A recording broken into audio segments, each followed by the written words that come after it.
Alright, what's going on everyone? Matty Fusaro back with a J.A.M session. Q&A, just ask Matty.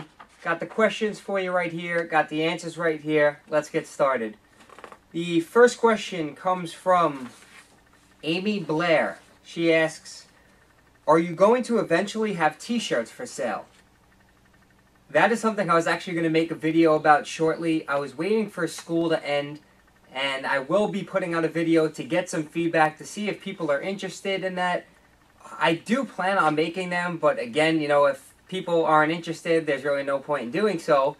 So, I guess if you like, leave a comment. Let me know if you'd be interested in some t-shirts. I will be putting out a video dedicated to that, and we'll see what kind of feedback we get. Here's another question from Amy. What is your opinion on this? Lift heavy for a few reps or a lot of reps at a low weight, or mix it up? Personally, that whole, lightweight, 1,000 reps thing doesn't really do anything. It's all about the progressive overload. You want to increase the weight each workout. So, if you want to do a style where you do like powerlifting, maybe one day and then more of a hypertrophy style training another day. So you keep your reps low, weight heavy one day. And then you do the hypertrophy style where you go into the 8 to 12 rep range. You could do that. So that's really just however you feel. Amel Duratovic. Hi Matty, how many grams of fiber should one get in a day? I think I tend to lack on my micro some days. I would say that most people don't get enough fiber in. I believe the recommended is around 25 to 30 grams. I actually get more than that. I love vegetables. I eat a ton of them, so that's easy for me to get my fiber in. But if you use MyFitnessPal, you can track your fiber intake. So I recommend doing that just to make it easier on yourself so you know you're getting enough. Max Bowman, how do you exercise patience? I've only been training for about 6 months and it's all been worth it, but some days I can't help but getting pissed the hell off because I feel like I don't make good progress, despite the fact that I have. That should answer your question. And also, should a beginner worry about bulking and cutting? As a beginner, you're at a huge advantage. Someone who's new to lifting and the whole dieting and whatnot, the gains are going to come quickly if you're doing the right thing. As far as the patience goes, I mean, you just said that you're making progress in 6 months. That's great. That's, my best recommendation is make sure you are keeping track of the progress. You have a training log showing that you're lifting more weight over time. You have a diet log. You have progress pictures. Something to look back on so you know that you're improving. A lot of times people have some body image problems where they just keep looking at themselves every single day and stepping on the same scale every single day and don't see a difference.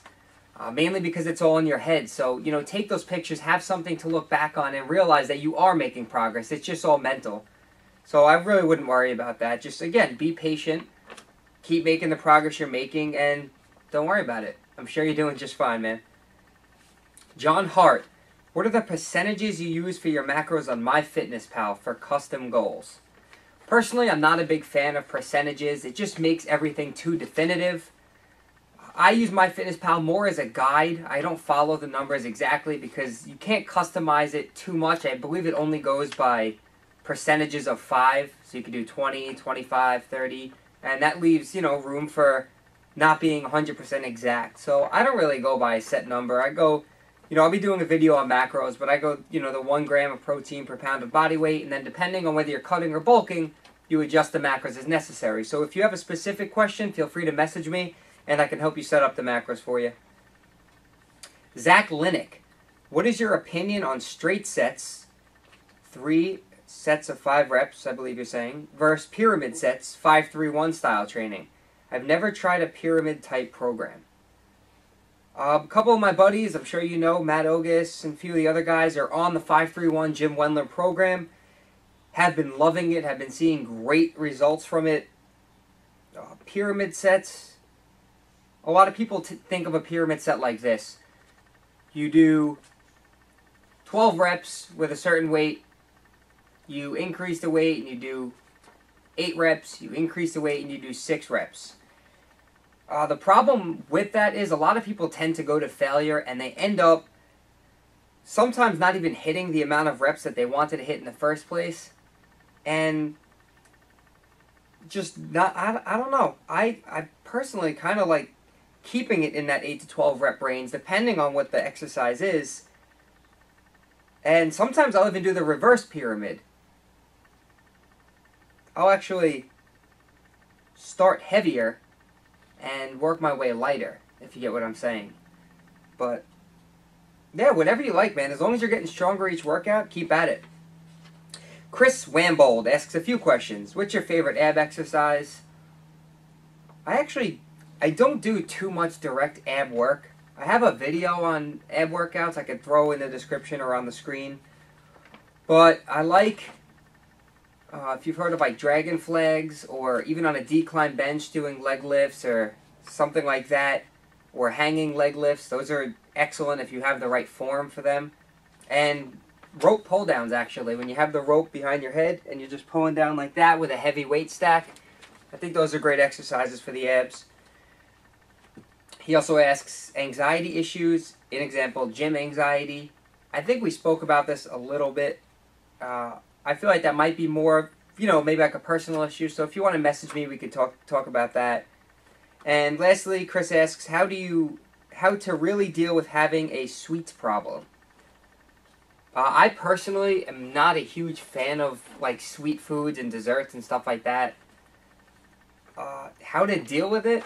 I guess, if you can practice moderation, then it really shouldn't be too big of a deal. If you're craving something sweet, go ahead and eat it. Just make sure you're still eating your whole, minimally processed foods throughout the day. You're getting your micronutrients, and fit that sweet in somewhere so you don't have to feel guilty when you do eat it, or you don't really have to worry about it too much. Just keep it simple, man. If you're not getting on stage for a show, enjoy life and keep doing what you're doing. Enjoy these foods in moderation and just live, man. Live. William Flores. What is your opinion on P90X? I have 1 and 2. And I know that most of the stuff is stuff you could do at home without the DVDs, but what is your opinion on the workouts, the schedule, the diet tips? I personally get my diet tips from you, and I'm in a groove. Thank you. Yoga is a bit awkward, but I always walk out of P90X workouts dead and feeling great. Thanks for the help. You're the man. P90X focuses on this whole concept or science of muscle confusion, which I think the only people confused are the people that made it. No, I'm just kidding. Tony Horton is in great shape. He looks great. P90X really is... It's cardio focused. If you look at it, it's high intensity for like an hour long. It doesn't really focus on the progressive tension overload, getting stronger each workout. It really depends on what your goals are. I mean, for someone who enjoys that high intensity cardio type activity, there's nothing wrong with it. But if you're trying to actually build quality muscle, I wouldn't really say it's the program to go with. You could work some of the P90 workouts into a strength training routine, but I wouldn't substitute P90X for weightlifting, unless, of course, you're not really looking to put on muscle, or you just have fun doing it. And if you're getting results from it, do what makes you happy, to be honest. And as far as the diet, I'm not really sure what kind of diet protocol they have, but keep following me. I'll help you out. Todd Snyder. I've been highly interested in powerlifting and trying to get people's opinions on powerlifting, health benefits, dieting for powerlifting. I know you don't powerlift, to my knowledge, just general opinion on it, I guess, is what I would like. You're right, I have no experience powerlifting, although I think it's pretty cool to test your absolute strength. Would I ever get into it? I don't think so, just because I've never been one to lift really heavy weights, to be honest. But if it's something you could see yourself doing, absolutely go for it. A couple of my buddies are doing it. They're really enjoying it, seeing great results from it. As far as health benefits, dieting for powerlifting, I'm not exactly sure what you mean by that. I don't think the diet would change for powerlifting compared to hypertrophy style training. Maybe you're eating more just because you want to lift more and you need that extra energy, but I guess you can message me if I'm just a little confused about the question. Sorry about that. Drew Hall. Good old Drew. He's one of my buddies from actually my hometown. I used to work with him, and he has a YouTube channel, which I'm throwing a link to his channel up on the screen, which I suggest if you are into any sort of tech at all, you should subscribe to him, especially if you are an Apple user. He's always putting out videos about how to jailbreak your iPhones and upgrade and downgrade your Mac computers and stuff like that. Very informative, smart dude, awesome information, funny kid. Check out his channel. He is one of the reasons I started my YouTube channel and helped me get it off the ground. So thanks a lot, Drew. I appreciate it, and thank you for the question. He asks, what's your favorite type of workout? Running, lifting, biking, or swimming? Personally, lifting. Just love the feeling of being in a gym and lifting weights. It's a stress reliever. It makes me feel good. As far as the whole running, biking, swimming, I like recreational cardio. I don't like to do it to try and lose weight. I do that through my diet. But I love any kind of recreational activity. Everyone that you included here. You know, I enjoy running occasionally. Swimming's always a good time in the summer. I also enjoy boxing, which I haven't done in a while, but hitting the bag and jump roping and activities like that I truly enjoy. So really anything that gets my body moving. Thanks for the question, Drew. I appreciate it. Christian Alfaro. If you had to pick from being super fit with killer biceps and a rocking six-pack, yet felt miserable all the time, or be fat and happy, which would you choose? I would hope that every single person in the world, aside from health issues, would choose fat and happy. I'm not exactly sure what determines fat, but I mean, killer biceps and a rockin' six-pack and being miserable all the time just sucks. That sounds like an awful life to me. And for all you guys out there, majority of females, whether you want to believe this or not, do not give a shit about how big your biceps are, how much you curl, and how much you bench. They would take someone who is funny, someone with a good personality, someone who is outgoing, over someone who had biceps any day, and I can guarantee you that. So being funny gets you further. But, you know, no one obviously wants to be fat, especially when you have health issues associated with it, but yeah, I choose being happy, man. I just want to live life and enjoy it and have a smile on. Glenn Campbell, what keeps you motivated? You, Glenn, you keep me motivated. All the people that watch these videos, all the people on the Facebook page, all my friends, especially my family, myself, the ability to know that I can succeed in what I do, always pushing further to reach the next level, knowing that there's really nothing in the way that can stop me as long as I push hard enough to get to where I need to be. And I do have a video dedicated to what motivates me, so I'll link you to that. You can check that out. It's almost 10 minutes long, which gives you a more in-depth answer. James Yamane, or Yamane, I think I've messed this up in another video. When going from a cut to maintenance, how quickly should you increase calories? And how quickly should you allow your body weight to increase? This depends on how big of a deficit you created through your cut and how lean you got. How low was your body fat? Because, you know, as you may know, the body does not like being super lean. So if you're almost competition lean, like stage ready, 4 or 5% body fat, when you start introducing calories, your body's going to take in all of that and try and make you fat again. So I highly, highly recommend that if you are on a cut and in a deficit, increase calories, start at like 100 calories. I know that sounds like nothing, it's like one cookie, but trust me. Start at maybe 100, 200, and just increase as necessary. People will automatically jump to, you know, 400 or 500 calorie increase right after coming off a cut, and they'll start gaining weight a lot faster than they had hoped, and now they have to try and reverse that by cutting back again. So just make it a process. Start slow and work your way up as necessary. And as far as body weight, go according to the mirror, and just, as long as you're happy, again, make it a gradual process. This should be something that happens over time, not something that you're looking to change immediately. So, yeah, hope that answers the question. Mateo Soriano, what's the best meat product for weight gain? There's no specific product at all for weight gain except the calorie surplus. You just need to eat more calories than your maintenance level. As far as meat goes, I mean, whatever. Chicken, steak, ground beef, turkey, whatever you really enjoy eating, to be honest. Claudia Maciel? Sorry. Top 5 supplements people should always take, or any top 5 fat-burning foods to eat. Well, I'll start with the second question first. Fat-burning foods. you can kind of forget about that. Yes, some foods may slightly increase thermogenesis, but the people that are looking to lose fat that put a cup of crushed red pepper or cayenne pepper on their steak, you're not going to lose fat by doing that. Again, forget about the fat-burning foods. Burning fat, losing weight comes from being in a caloric deficit, not eating a magical product. But as far as top 5 supplements people should always take, first I want to say everyone who even thinks about taking supplements should have their diet and training in check. And that doesn't just mean, oh yeah, I go to the gym, I'm fine, I can take supplements. No, you have to really, really be in tune with that, whatever program you're on. And then you can think about supplements if they fit into your budget. I guess I could recommend a multivitamin, fish oil, creatine, I think is a great supplement. It's scientifically backed and it's the most researched sports supplement out there. A whey protein, if it fits into your budget, which is just a convenient food source, to be honest, so it's not necessary, but it can be convenient.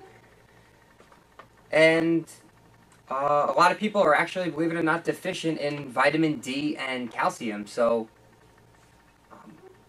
if you have a good quality multivitamin and your diet's in check, you may not need to worry about that. But just the basics. I highly recommend fish oil, though, to anyone out there, whether you're weightlifting or not. I don't like to preach on supplements, to be honest, because I feel like people take advantage of them and try and substitute them for a diet. So, from there, if you want to go ahead and use your pre-workout stimulants and stuff like that, that's fine, but yeah, those are what I would recommend. Jahid Abdi, does MMA and bodybuilding mix? Please state your opinion. I don't know what you mean exactly by mix. Can you do both of them? If your body allows you to, sure. I've never done MMA. I've done a little bit of boxing, and that is a workout in itself, and combining weight training with that is very taxing on the body. So, I mean, if you want to do so, if you choose to do so, let me know how that goes, because I don't really have experience with it, but I guess it could work. I mean, a lot of people can do the MMA as their cardio. Unless you're competing in MMA and you're weight training, again, that can be extremely difficult, but for those who have experience, I would love to hear about it. Alexander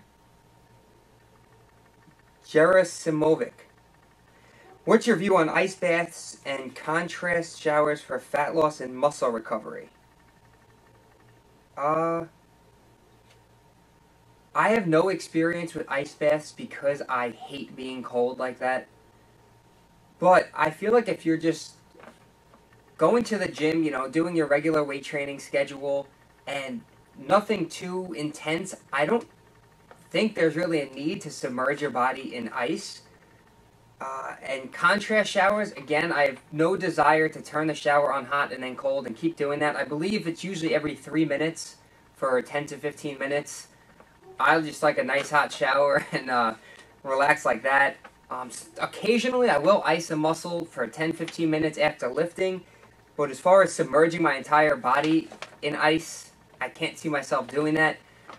I will do some research on it. I think it can definitely help with muscle pain, and it's gonna,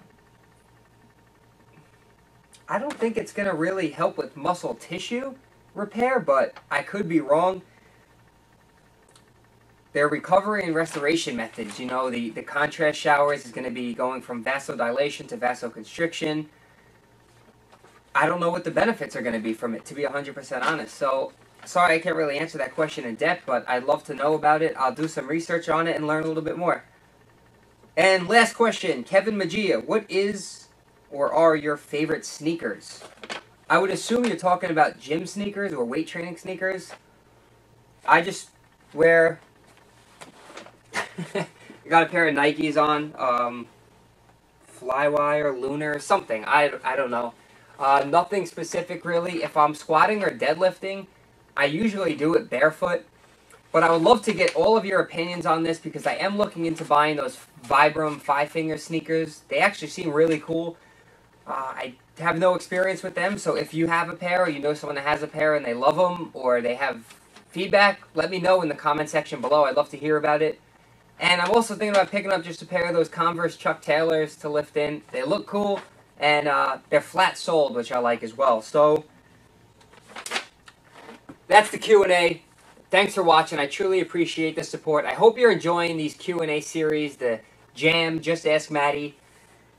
If you are, please hit me with a thumbs up, as that truly helps my channel, helps get the word out, and helps share it. Subscribe if you have not already, which I hope if you're watching the video you have subscribed already, so I appreciate that. And that's really about it. Feel free to visit the Facebook page at Fusaro Fitness, links in the description below. And if you like, I'm posting on Twitter now, so you can follow me at Fusaro Fitness on Twitter. And that's really it. Once again, I really, really appreciate all the support. And until next time, I'll see you in the next video. So that's Matty Fusaro signing out.